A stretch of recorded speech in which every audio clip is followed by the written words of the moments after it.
शुभ सकाळ. जय जय रामकृष्ण हरी. 365 दिवसांच्या प्रवचन मालिकेतील आजचा दिवस 217.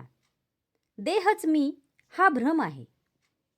आपण कोण, आपले कर्तव्य काय हे कळणे जसे व्यवहारामध्ये जरुरीचे असते, तद्वत परमार्थ सुद्धा मी कोण हे कळले पाहिजे.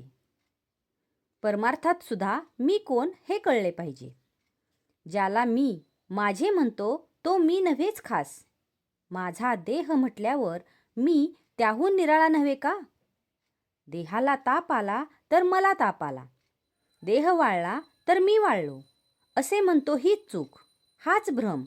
वास्तविक देहाहून वेगळा असूनही देहच मी अशी भावना केली म्हणून मी सुखदुःख अनुभवू लागलो. दुःख नको सुख हवे असे मला वाटते. याचा अर्थ माझे मूळचे स्वरूप हे नित्य स्वरूपच असले पाहिजे. नदीच्या पात्रातले पाणी आणि तिथूनच भांड्यात आणलेले पाणी दोन्ही एकच. पण भांड्यातल्या पाण्याला चव किंवा स्वाद निराळाच येत असेल तर भांड्यामध्ये घाण आहे हे आपल्याला समजते. तसे सुखरूप असणाऱ्या आत्म्याचाच अंश असलेल्या जीव दुःखरूप झाला याचे कारण देहसंगती. एका गृहस्थाची बायको बाळंत झाली तेव्हा त्याच्या मित्राने डॉक्टरची मदत आणि अशा इतर अनेक बाबतीत धावपळ केली, पण त्याने सोयरेमुळी पाळलेच नाही. त्या मित्राप्रमाणे आपण देहाबाबत वागले पाहिजे. एखादे झाड काढायचे असेल तर ते पुन्हा वाढू नये अशी इच्छा असली तर त्याची पालवी वर वर खुडून काम होत नाही. त्याच्या मुळाला पाणी घालणे बंद केले पाहिजे. तद्वतच संसाररूपी वृक्षाला आम्ही अभिमानाने पाणी वारंवार घातल्यामुळे तो इतका फोफावला आहे की अभिमान नष्ट केला पाहिजे. मी कर्म केले हा भ्रम टाकून दिला पाहिजे.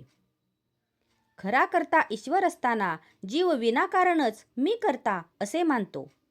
कर्तृत्व आपल्याकडे घेतल्यामुळे जीव सुखदुःख भोगतो, तेव्हा मी करता नसून राम करता ही भावना वाढविणे हीच खरी उपासना आहे. आपल्या आयुष्यात ज्या ज्या गोष्टी घडतात त्या सर्व भगवंताच्या इच्छेने घडतात अशी पूर्ण खात्री झाली की मग सुखदुःख उरत नाही. ज्याची अशी खरी निष्ठा आहे त्याचे तेज काही निराळेच असते. अशा माणसाला अचल समाधान लाभते, किंबहुना हेच साधुत्वाचे मुख्य लक्षण जाणावे. हे आपल्या अंगी यावे म्हणून साधनाची सर्व खटपट चालते.